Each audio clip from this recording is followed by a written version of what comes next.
Bonjour à tous, dans cette vidéo nous allons voir comment montrer qu'une fonction est convexe ou concave grâce à la dérivée première.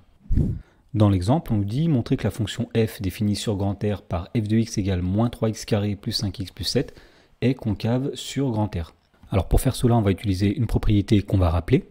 Alors la propriété à connaître c'est la suivante, donc si f est une fonction qui est dérivable sur l'intervalle grand I, eh bien premièrement f est convexe sur cet intervalle si et seulement si la fonction f' est croissante sur grand I.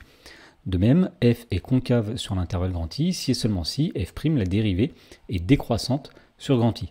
Et donc si on revient dans l'exemple, pour montrer que la fonction f dans la première question est concave sur grand R, on va démontrer que sa fonction dérivée est croissante sur grand R.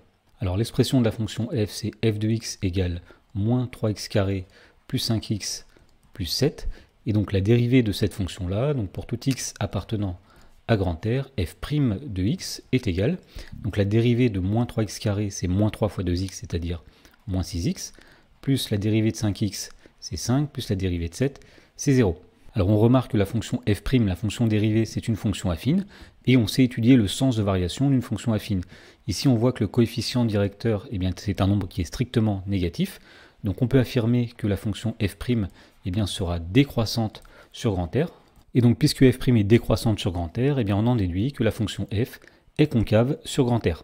Dans la question 2, on nous dit de montrer que la fonction f définie sur grand R par f de x égale exponentielle de x plus 5 est convexe sur grand R. Donc pour faire cela, on va faire comme dans la première question finalement. On va calculer la fonction dérivée de la fonction f et essayer de voir si cette fonction-là est croissante sur grand R. Alors pour tout x appartenant à grand R, f' de x, la dérivée de la fonction f, donc on va faire la dérivée d'exponentielle x, c'est exponentielle x, plus la dérivée de 5, c'est-à-dire 0.